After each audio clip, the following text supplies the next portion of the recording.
पूरे विश्व का सबसे बड़ा लोकतंत्र भारत और भारत का आज खास दिन, खास मौका, क्योंकि लोकतंत्र का सबसे बड़ा महापर्व 2024 का आम चुनाव और आज से पहले चरण की शुरुआत हो चुकी है। 102 सीटों पर लोकसभा चुनाव चल रहा है। सुबह 7 बजे से ही वोटिंग प्रक्रिया शुरू हो गई है। बालाघाट बेहद अहम सीट मानी जाती है। आदिवासी बाहुल्य क्षेत्र है बालाघाट। यहाँ पर जो आदिवासी समुदाय के लोग हैं वही तय करते हैं कि बालाघाट पर किसका कब्जा होगा। पिछले आम चुनाव में बालाघाट सीट से बीजेपी के प्रत्याशी को बड़ी जीत मिली थी और इस बार चुनाव बेहद खास है क्योंकि विपक्षी दल भी जीत के तमाम दावे कर रहे हैं। जिले में 2322 मतदान केंद्र बनाए गए। केंद्रों में सुबह 6 बजे से लंबी कतार देखी गई। 18 लाख से ज्यादा मतदाता अपने सांसद चुनेंगे।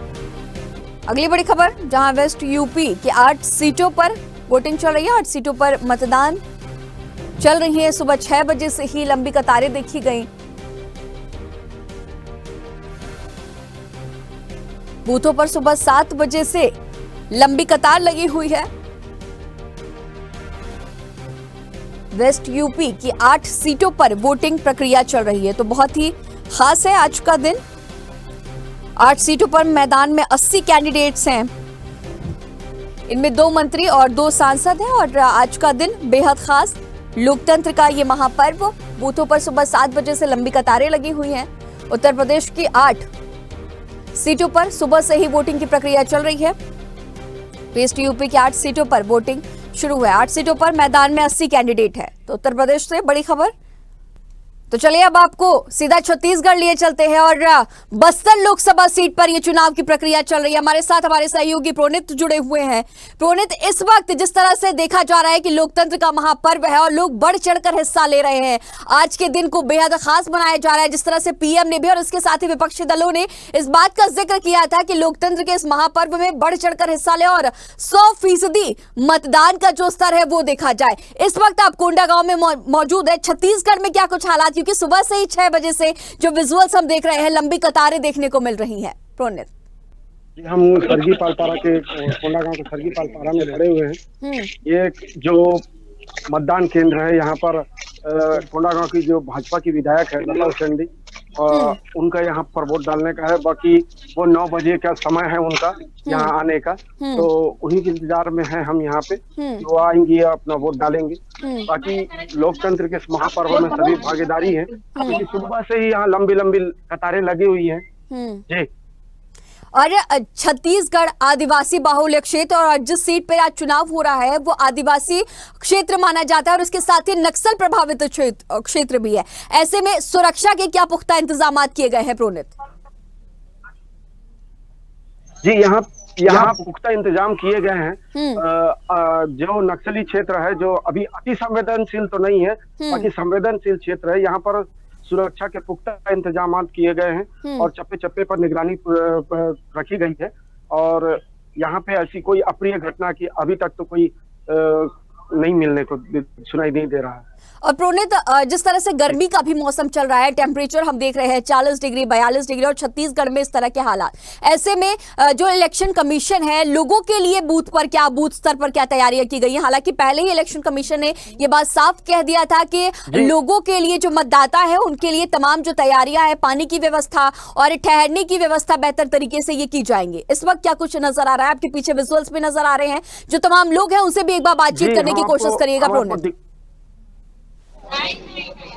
जी, हम आपको दिखाना भी चाहेंगे कि सामने में टेंट लगा हुआ है। हाँ। और सामने आपको दिख रहा होगा जहाँ पे पानी की व्यवस्था भी की गई है। और लोगों को गर्मी से बचाने के लिए यहाँ पर टेंट की व्यवस्था है और साथ ही वो सामने में पानी का टैंक भी लगा हुआ है, जो हमारे कैमरामैन से हम बोलेंगे कि आपको दिखाएं। चलिए अब आपको सीधा बालाघाट लिए चलते हैं, जहां पर हमारे सहयोगी दीपक हमारे साथ जुड़े हुए हैं।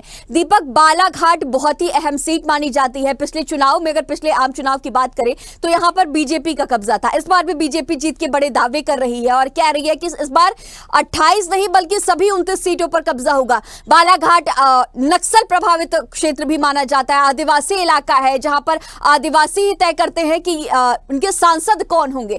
ऐसे में क्या कुछ तस्वीरें सुबह से यहाँ पर नजर आ रही हैं?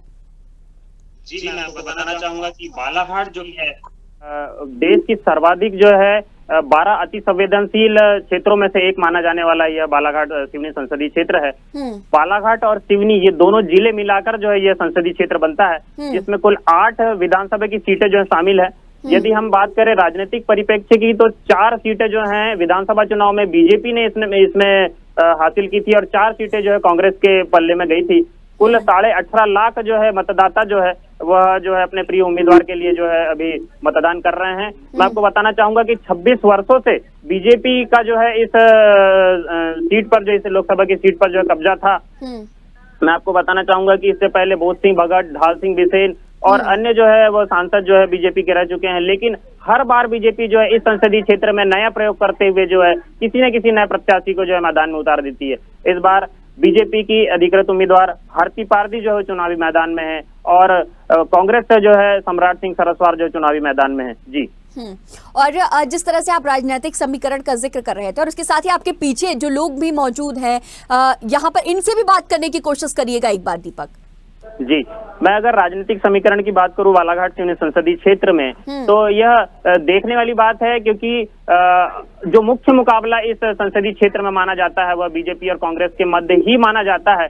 लेकिन यह कहना मुश्किल है कि जो थर्ड पार्टी है, मतलब कि कंकर मुजारे जो कि बहुजन समाज पार्टी से जो है इस बार लोकसभा का जो है वो टिकट मिला उन्हें और वो मैदान में है, उनके लगभग 80,000 से लेकर 1 लाख जो है मतदाता उनके जो है वो लगता है कि वो वोट उनके मिल सकते हैं उनको। तो यह कहने वाली बात, यह स्पष्ट रूप से नहीं कहा जा सकता कि यह जो कंकर मुजारे हैं जो कि बहुजन समाज पार्टी से चुनाव लड़ रहे हैं वह बीजेपी को नुकसान पहुंचा सकते हैं या कांग्रेस को नुकसान पहुंचा सकते हैं। लेकिन यह साफ देखा जा सकता है कि इस लोकसभा की सीट में बीजेपी और कांग्रेस दोनों के मध्य जो है कड़ा टक्कर जो है दिखाई दे रहा है। जी ठीक है। और दीपक, आपके पीछे भी जो लोग मौजूद हैं एक बार उनसे भी बात करने की कोशिश करिए, क्योंकि 5 साल बाद ये आम चुनाव आते हैं। लोकतंत्र का, विश्व के सबसे बड़े लोकतंत्र का ये महापर्व है। जी, मैं कुछ लोगों से आप बात कराना चाहूंगा। जी, आपका वोट हो गया? जी, सुनिए बोल दो, कोई दिक्कत नहीं, कोई दिक्कत। हो गया वोट आपका? कैसा महसूस कर रहे हैं आप? हो गया। अच्छा, कैसा महसूस कर रहे हैं वोट देके आप? अच्छा महसूस कर रहे हैं। आपको क्या लगता है कि लोकतंत्र के इस महापर्व में आपको यहाँ पर कौन सी ऐसी जो है सुविधाएं जो है वह कमियां दिख रही हैं, या फिर संपूर्ण तरह की जो है जल, पेयजल और अन्य जो है सुविधाएं आपको यहाँ पर नजर आ रही है? पेयजल की कमी है। अच्छा, पेयजल की कमी आपको नजर आई है। अच्छा, वोट देने के बाद कैसा महसूस कर रही हैं आप?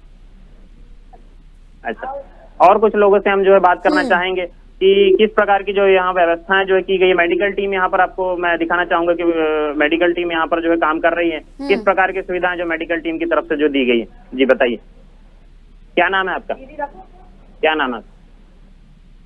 जी, मेरा नाम रत्नवाला डोंगरे है। जी, मैं आशा कार्यकर्ता पद से कार्य कर रही हूँ। जी, और किस प्रकार की व्यवस्थाएं जो है मेडिकल टीम के द्वारा जो है यहाँ पर पोलिंग स्टेशन पे जो दी जा रही है?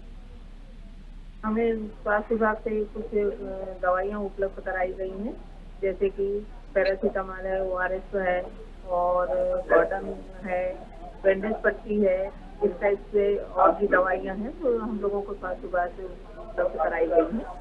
जी, मैं आपको बताना चाहूंगा कि मेडिकल टीम जो यहाँ पर लगाई गई है, यहाँ पर व्हीलचेयर की व्यवस्था है, यहाँ पर पानी और अन्य जो है व्यवस्थाएं जो है साफ साफ देखी जा रही है। मैं आपको बताना चाहूंगा कि 77% जो है लोकसभा पूर्व लोकसभा के जो चुनाव में 77% जो है मत जो है बालाघाट सिवनी संसदीय क्षेत्र में गिरे थे। लेकिन यह देखने वाली बात है कि विधानसभा चुनाव में जो 86% जो वोटिंग जो बालाघाट में जो गिरा था, विधानसभा चुनाव में यह राज्य में सर्वाधिक वोटिंग परसेंटेज था। तो यह साफ देखा जा सकता है कि बालाघाट सिवनी संसदीय क्षेत्र में जो है वोटिंग परसेंटेज हाई रहने वाला है। हालांकि अभी तक यदि हम बात कर लें तो लगभग 15% से अधिक जो है कुछ चुनिंदा पोलिंग स्टेशन पे जो है वह मत गिरा है। जी दीपक, गर्मी भी अपने पीक पर है। ऐसे में हमने देखा कि सुबह 6 बजे से लंबी कतारें लगी है, लेकिन क्या आने वाले अब लगातार तापमान बढ़ता ही जा रहा है, गर्मी अपने चरम पर पहुंचती जा रही है? क्या कुछ इस वक्त की स्थितियां नजर आ रही है? क्योंकि सुबह तो भीड़ थी, लेकिन क्या दोपहर में और इसके बाद क्या इस तरह की तस्वीरें देखने को मिलेंगी, या फिर जो वोटिंग प्रतिशत है वो पिछली बार की तुलना में कम नजर आएगा? जी, मैं आपको बताना चाहूंगा कि जिस प्रकार से धूप तेज हो रही है, लेकिन सुबह मैंने देखा है यह कि 6:30 बजे से जो है लोगों की जो है यहाँ पर लंबी लंबी लाइन जो है वह जो दिखाई दे रही थी। बालाघाट सिवनी संसदीय क्षेत्र जो कि एक नक्सल प्रभावित क्षेत्र में से एक आता है, सुरक्षा के काफी इंतजाम किए गए हैं और बालाघाट कलेक्टर गिरीश कुमार मिश्रा के द्वारा जो है यह निर्धारित किया गया है कि 80% से अधिक मतदान जो है उसका लक्ष्य रखा गया है। जी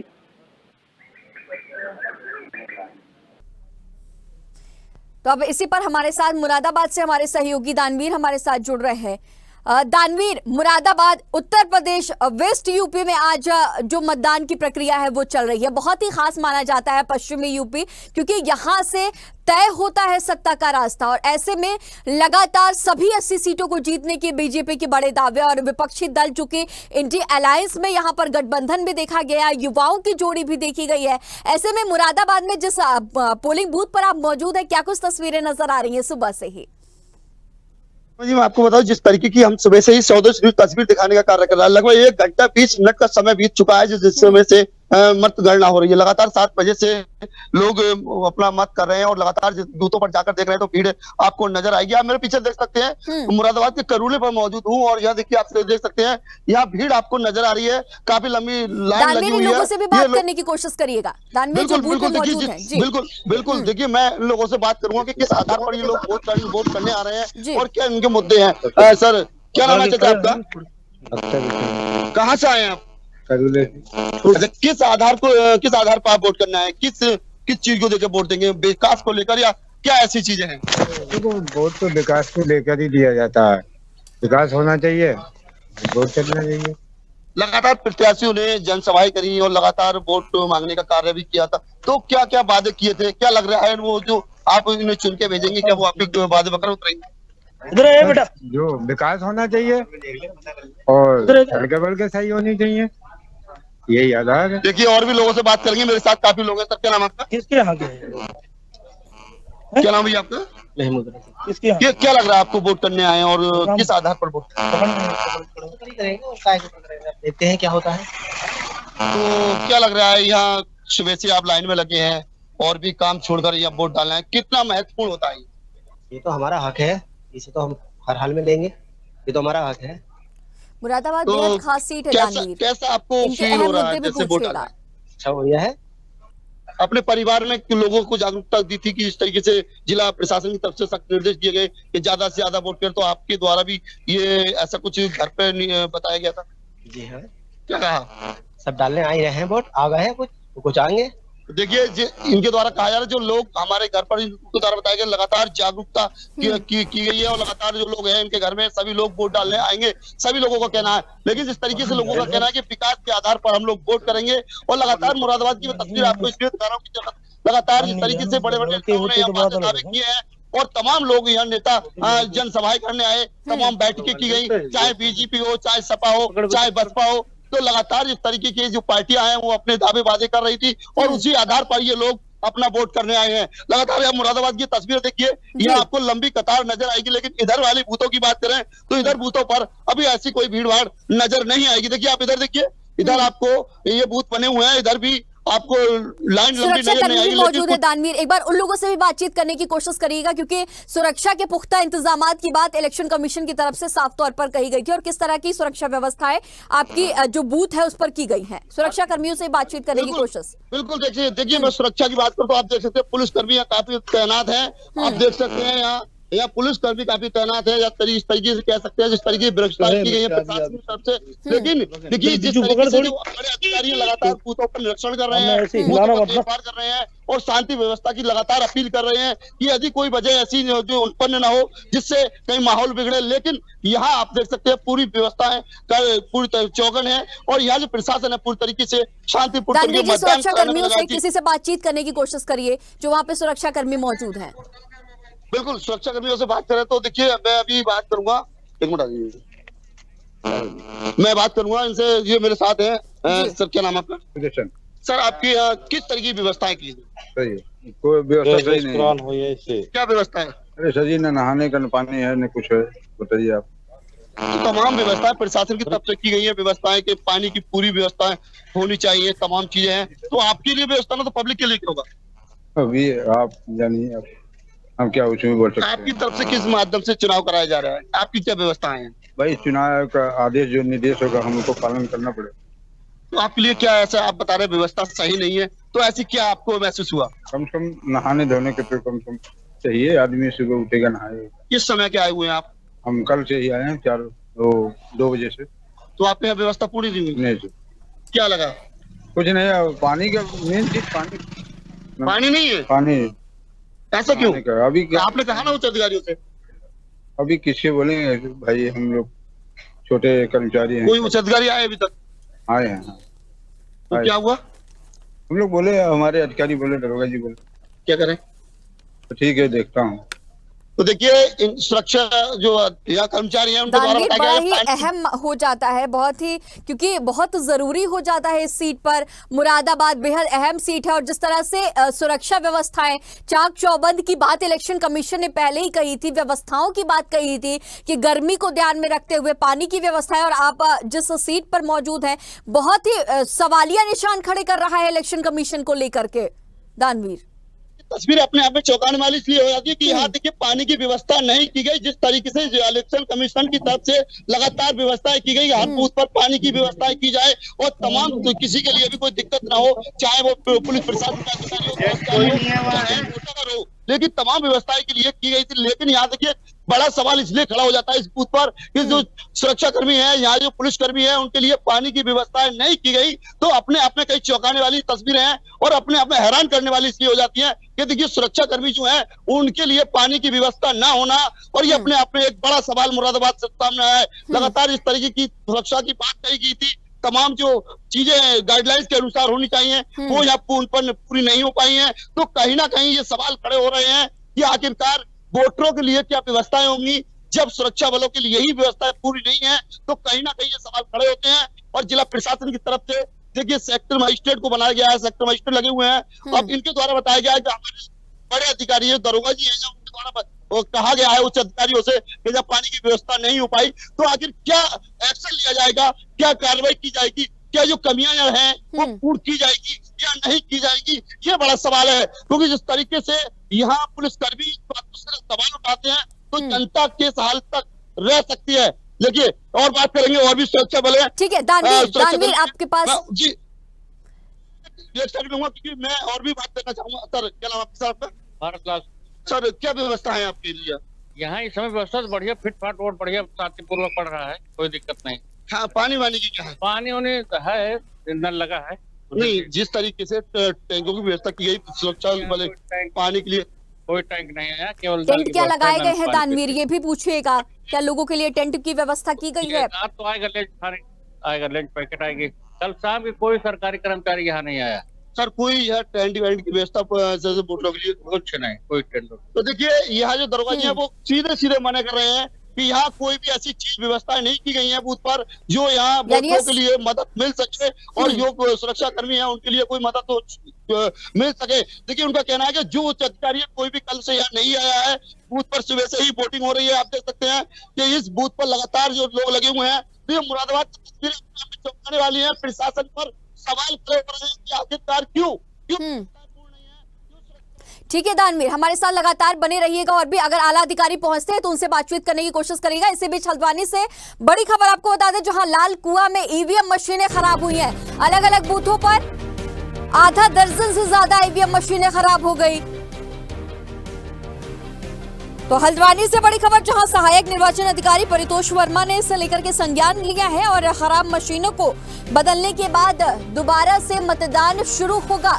बड़ी खबर हल्द्वानी से बड़ी खबर, जहां खराब मशीनों को बदलने के लिए दोबारा से मतदान शुरू होगा।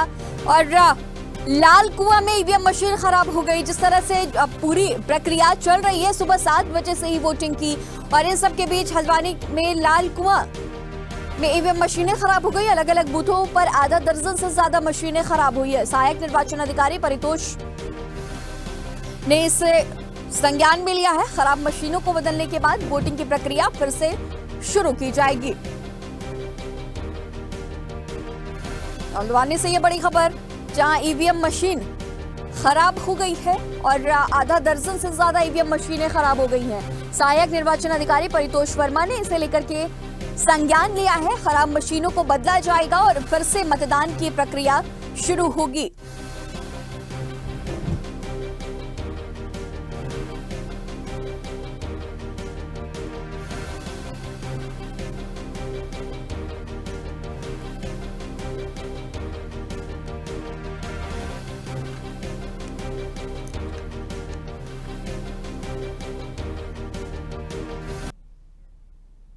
चलिए अब महाकौशल के बेहद अहम सीट जबलपुर से आपको बड़ी खबर बता रहे हैं, जहां कलेक्टर दीपक सक्सेना ने वोटिंग की है।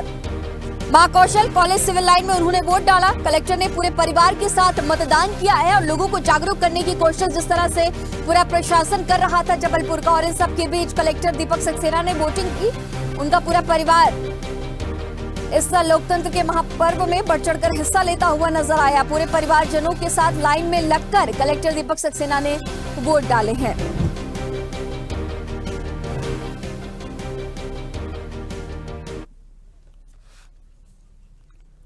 महाकौशल की जबलपुर सीट में आज मतदान की प्रक्रिया चल रही है, बेहद खास, और इन सब के बीच कलेक्टर दीपक सक्सेना ने वोटिंग की पूरे परिवार के साथ। ये विजुअल्स भी आपको दिखा रहे हैं, जहां दीपक सक्सेना कतारबद्ध हुए और पूरे परिवार के साथ कतार में लग करके उन्होंने वोटिंग की है, वोट डाला है और अपने मताधिकार का इस्तेमाल किया। और उसके साथ ही लोगों को जिस तरह से जबलपुर प्रशासन जागरूक करता हुआ नजर आ रहा था, और इन सब के बीच अब ये पूरी तैयारियां की गई हैं। 21 राज्य और 102 सीटें, बेहद अहम, बेहद खास। 18वें लोकसभा चुनाव में आज वोटिंग चल रही है। 102 सीटों पर वोटिंग चल रही है। 1625 प्रत्याशी चुनावी मैदान में हैं। तब चलिए आपको मध्य प्रदेश के छिंदवाड़ा सीट का जो अहम मुद्दे हैं उसे बताते हैं। छिंदवाड़ा सीट बेहद खास सीट मानी जाती है, जहां पर कांग्रेस का वर्चस्व रहा है और विकास के मुद्दे, लोग कहते हैं कि यहां पर विकास के मुद्दों पर बातचीत नहीं की जाती और कांग्रेस लंबे वक्त से सीट पर काबिज है। और इस बार बीजेपी के विवेक बंटी साहू यहां से प्रत्याशी है। और न सब के बीच ये विजुअल्स में आपको दिखा रहे हैं, जहां कमलनाथ ने अपने पूरे परिवार के साथ मिलकर वोटिंग की है। कमलनाथ के बेटे नकुलनाथ, उनकी धर्मपत्नी प्रियानाथ और पूरा परिवार ने अपने मताधिकार का इस्तेमाल किया। कमलनाथ ने सपरिवार वोट डाला है। बूथ क्रमांक 17 शिकारपुर में मतदान किया है। छिंदवाड़ा से ये बड़ी अपडेट, और उन्होंने कहा है कि मुझे छिंदवाड़ा के लोगों पर पूरा भरोसा है। छिंदवाड़ा आदिवासी बाहुल्य क्षेत्र माना जाता है और पहले ये बात कही जाती थी कि आदिवासी जो वर्ग है वो कांग्रेस के खाते में रहती है, लेकिन अब जो विधानसभा चुनाव के जब हमने परिणाम देखे तो काफी कुछ बदला हुआ नजर आया। पिछले आम चुनाव में सीट पर बहुत ज्यादा अंतर नहीं था और इस बार के चुनाव में, तो चलिए इन सबके बीच कमलनाथ ने क्या कुछ कहा है आपको सुनाते हैं। मुझे छिंदवाड़ा की जनता पर पूरा विश्वास है, सबसे बड़े गवाह है, और जितना भी दबाव बीजेपी का, उनके नेताओं का, पुलिस का, पैसों का, प्रशासन का, उन्हें सब।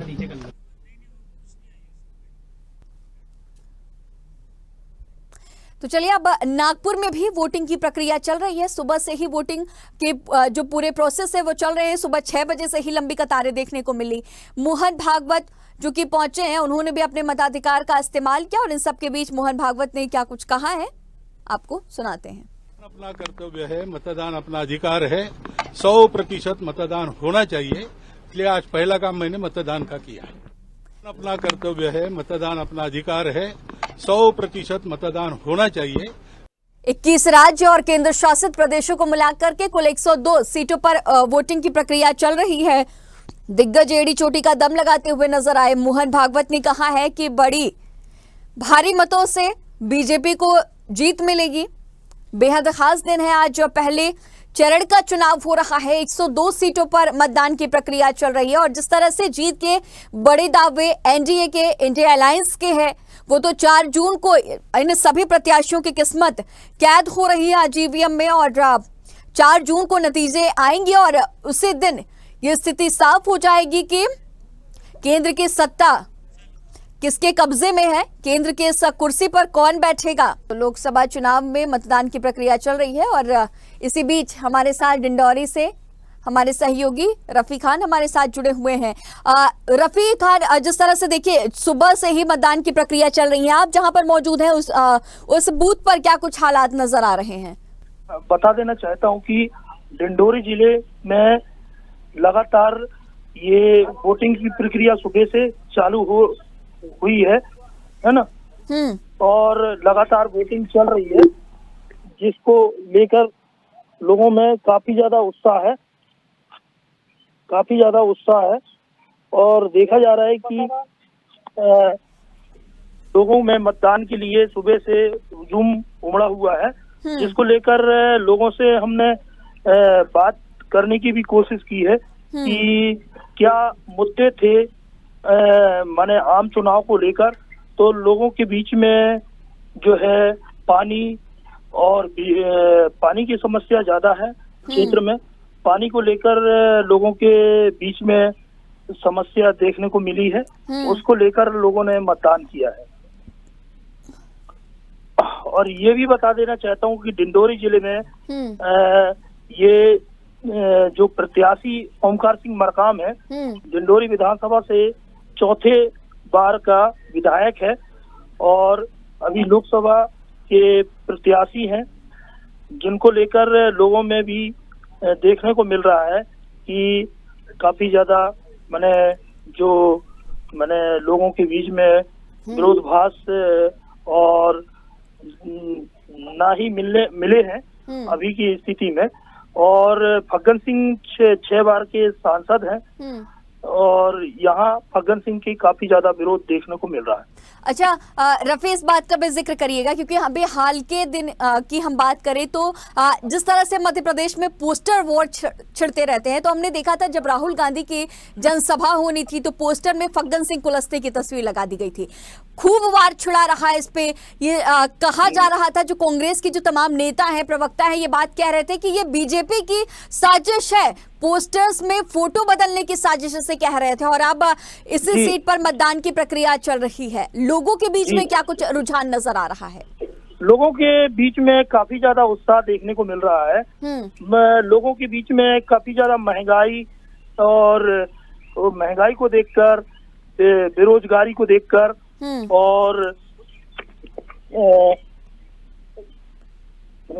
बेरोजगारी, महंगाई और काफी ज्यादा माने लोगों के बीच में देखने को मिल रहा है। और बात रही वैष्णवी जी फोटो की, तो फोटो में त्रुटियां आ जाती हैं, ऐसे कहने कांग्रेस के नेताओं का कहना है कि गलती से फोटो माने जो प्रिंट हुई होगी और जो माने इस तरह की बातें कही गई। ठीक है रफी, हमारे साथ बने रहिएगा। और मंडला से हमारे सहयोगी अशोक अग्रवाल भी हमारे साथ जुड़े हुए हैं। अशोक, आप जिस बूथ पर इस वक्त मौजूद हैं, बहुत ही खास सीट मानी जाती है मंडला महाकौशल की, और ऐसे में यहाँ पर क्या कुछ तस्वीरें नजर आ रही हैं? क्योंकि जागरूकता अभियान भी खूब चलाया जा रहा था, सोशल मीडिया के माध्यम से भी वोटर्स को जागरूक किया जा रहा था कि सभी इस लोकतंत्र के महापर्व में बढ़ चढ़ कर हिस्सा ले और 100% मतदान करें।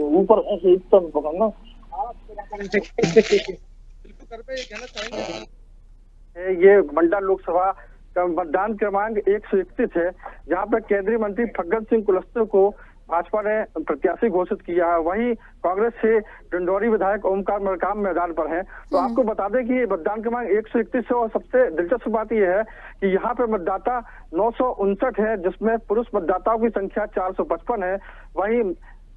वहीं अपन बात करते हैं कि महिला मतदाताओं की संख्या 504 बताई जा रही है। तो कुल मिला के देखा सकता है कि महिला सशक्तिकरण के लिए भी शासन ने जो प्रयास किया था वो भी देखा जा रहा है। सुबह 7 बजे से वोटिंग की प्रक्रिया चालू हो चुकी है और लगातार लोगों में उत्साह देखा जा रहा है। ये ट्राइबल क्षेत्र कहलाता है और लगातार उत्साह देखा जा रहा है। लोगों की लगातार महिला पुरुष की लंबी लंबी कतारें देखी जा रही है और वोट डाल रहे हैं। लगभग सुबह 7 बजे से शाम को 6 बजे तक मतदान की प्रक्रिया होगी। पुलिस प्रशासन भी चाक चौबंद व्यवस्था किया है।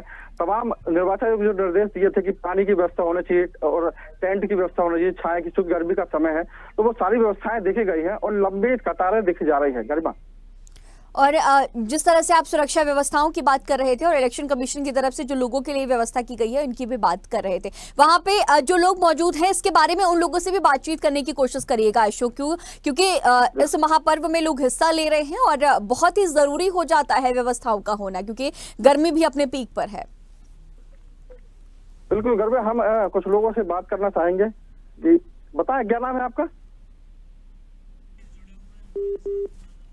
ठीक है अशोक, आपका रुख फिर से करूंगी। हमारे साथ मुरादाबाद से हमारे सहयोगी दानवीर लगातार हमारे साथ बने हुए हैं। दानवीर, अभी आप जिस तरह से तस्वीरें दिखा रहे थे, जिक्र कर रहे थे कि वहां पर जो पुलिसकर्मी मौजूद हैं वो ये बात साफ तौर पर कह रहे हैं कि किसी भी तरह के जो इंतजामात है इलेक्शन कमीशन ने जिस तरह से कहा था वो यहाँ पर नहीं किए गए। पानी की भी व्यवस्था नहीं है, टेंट भी नहीं है, और ऐसे में क्या कोई आला अधिकारी आपके पीछे भी नजर आ रहे हैं? एक बार उनसे बातचीत करने की कोशिश करिएगा। सेक्टर मजिस्ट्रेट वो मेरे साथ हैं, दीपक जी, इनसे बात करूंगा। क्योंकि जिस तरीके से यहाँ व्यवस्था पे तमाम सवाल खड़े हुए हैं, देखिए वो बच रहे हैं कैमरे से। अभी मेरी बात हुई थी थोड़ी देर पहले इनके द्वारा, मैंने पूछा यहाँ व्यवस्था सही नहीं है, तो उनके द्वारा यहाँ बचा गया, कैमरे से सीधे सीधे बच रहे हैं। और व्यवस्था को लेकर यहाँ प्रशासन ने सवाल खड़े किए हैं, जो पुलिसकर्मी है या उनके द्वारा सवाल खड़े किए गए हैं। या करंट की, पानी की तो व्यवस्था नहीं है, लेकिन जो उच्च अधिकारी यहाँ आ रहे हैं उनसे हम बात कर रहे हैं तो वो कैमरे से बिल्कुल भी बचते हुए नजर आ रहे हैं। ये सेक्टर मजिस्ट्रेट है, दीपक इनका नाम है, और यहाँ आए, इनसे हमने बात करना चाहा कैमरे पे, क्योंकि जिस तरीके से लगातार हम तस्वीर मुरादाबाद की दिखा रहे हैं तो कहीं ना कहीं इन पर सवाल खड़े हो रहे हैं। और देखिए यहाँ हम खड़े हैं इस जगह पर, इनके द्वारा हमें रोकने का भी प्रयास किया गया। साफ साफ उनके द्वारा कहना है कि आप बाहर जाइए, जबकि जिला अधिकारी के द्वारा पत्रकारों की बैठक के दौरान सीधा कह दिया गया था कि आप बूथ के अंदर ना जाएं, लेकिन यहाँ वोटर मौजूद हो वहां आप जा सकते हैं। मैं बात करना चाहूंगा सर, क्या नाम था? मीडिया बैठक अधिकृत नहीं हो। नहीं सर, व्यवस्था को लेकर बात करना चाह रहा हूं। बताइए सर, यहाँ तमाम व्यवस्थाएं खड़ी हो रही हैं, सवाल के पानी की व्यवस्था नहीं है। क्यों नहीं पानी की व्यवस्था? देखिए वहाँ कूलर लगा हुआ है। वो कह रहे नहाने नहीं मिला, कल से आए हुए। अरे भाई सारे बाथरूम तो ऊपर भी है, जबकि व्यवस्थाएं हैं जिला प्रशासन की तरफ से। एक मिनट, जिला प्रशासन की तरफ बाथरूम क्या व्यवस्था पानी के कैन रखने की बात की गई थी, इस बात का भी जिक्र करिएगा दानवीर। ये टेंट बैंड की व्यवस्था शिकायत नहीं किया है, ठीक है, हम तो बुलवा रहे हैं। तो आप कुछ अधिकारियों से नहीं कह रहे? कोई शिकायत है क्या आप लोगों को? कोई शिकायत है क्या आप लोगों को? मुझे तो कोई शिकायत नहीं की आप लोगों ने। नहीं, खाने पीने की शाम की कोई स्कूल के कर्मचारी कोई नहीं आया। ये विद्यालय प्राइवेट विद्यालय, ये प्राइवेट विद्यालय, कोई कर्मचारी सरकारी स्कूल का नहीं आया। सरकारी स्कूल नहीं। क्या व्यवस्था थी यहाँ?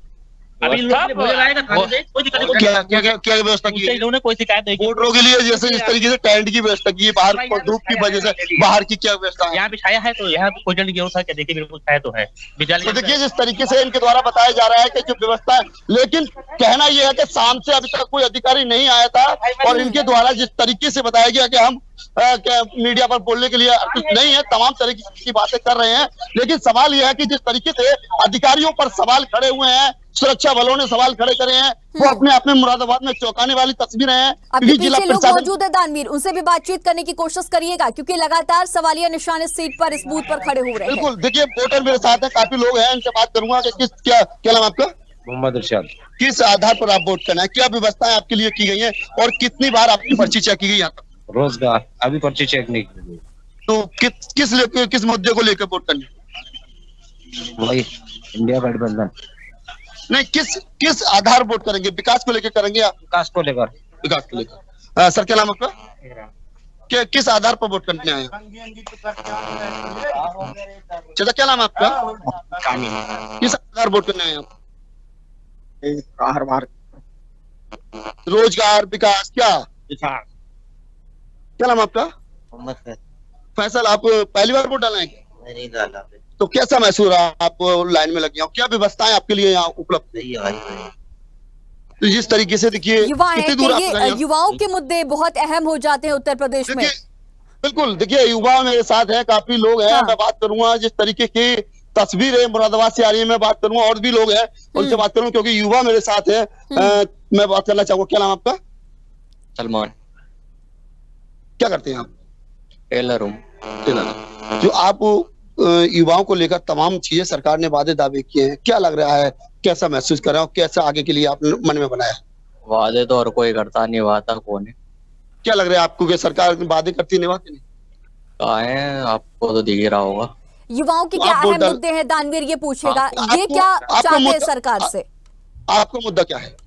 मुद्दा ये जो भी सेंटर में आए तो तरीके से सरकार चले। जैसे अब आप ही देख लो, महंगाई, रोजगारी कुछ नहीं है बिल्कुल भी। तो देखिए महंगाई, रोजगारी को लेकर लगातार जिस तरीके से सवाल खड़े हो रहे हैं, तमाम जो युवा हैं, मैंने बात की उनसे, देखिए हम अपने टीवी के चैनल के माध्यम से लगातार जनता को दिखाने की तस्वीरें बात कर रहे हैं। लगातार जो महंगाई को लेकर वो युवा बात कर रहे हैं, बेरोजगारी को लेकर बात कर रहे हैं, तमाम सवाल खड़े हो रहे हैं। लेकिन सवाल यही है कि जिस तरीके से आज यहाँ वोटिंग हो रही है, यहाँ से वो तय होगा, यहाँ से वो तय होगा। यहाँ जो हमारे देश का भविष्य, जो जिस तरीके के युवा होते हैं, जो युवा अपने तरीके से तमाम जो चीजें तय करते हैं, वो आपको यहाँ मुरादाबाद की युवाओं से मेरी बात हुई और उनके द्वारा सीधे सीधे कहा गया बेरोजगारी और महंगाई की जैसे और तमाम जिन नौकरियों को लेकर भी तमाम युवाओं ने सवाल खड़े किए हैं। अब ये तय करना है कि आने वाली सरकार कौन गद्दी पर बैठेगा, कौन इस गद्दी का मालिक होगा और किसके सर पर ताज होगा, ये आने वाला वक्त बताएगा। फिलहाल मुरादाबाद से शुरुआत हो चुकी है। आज उत्तर प्रदेश की 7 सीटों पर चुनाव हो रहा है। देखिए, मुरादाबाद की बात करें तो मुरादाबाद में 5 विधानसभा आती हैं। बिजनौर की एक भरणपुर विधानसभा भी इसी में लगती है, जिस पर भी वोटिंग लगातार की जा रही है। तमाम मुरादाबाद से तरह तरह की तस्वीरें आ रही हैं। जिला प्रशासन अलर्ट है, तमाम अधिकारी चेक कर रहे हैं, वो बूथों पर जा रहे हैं और निगरानी बनाए हुए हैं। तमाम वोटर वोट करने भी आ रहे हैं। फिलहाल ये मुरादाबाद की मैं तस्वीर आपको दिखा रहा हूँ जी। ठीक है दानवीर, हमारे साथ बने रहने के लिए आपका बहुत शुक्रिया। और मोहम्मद रफी खान, आपका भी हमारे साथ बने रहने के लिए बहुत शुक्रिया। तो लोकतंत्र का ये महापर्व, बहुत ही खास दिन, बहुत ही अहम दिन। 18वीं लोकसभा में 102 सीटों पर चुनाव की प्रक्रिया चल रही है। 1625 जो प्रत्याशी है, जो उम्मीदवार हैं, इनकी किस्मत का फैसला आज ईवीएम में कैद हो रहा है। लगातार हम चुनाव से जुड़ी हर अपडेट आप सभी तक पहुंचाते रहेंगे। इस बुलेटिन में फिलहाल इतना ही। खबरों का सिलसिला, अपडेट्स का सिलसिला लगातार जारी रहेगा। बने रहिए स्वदेश न्यूज के साथ। सबसे पहले देश।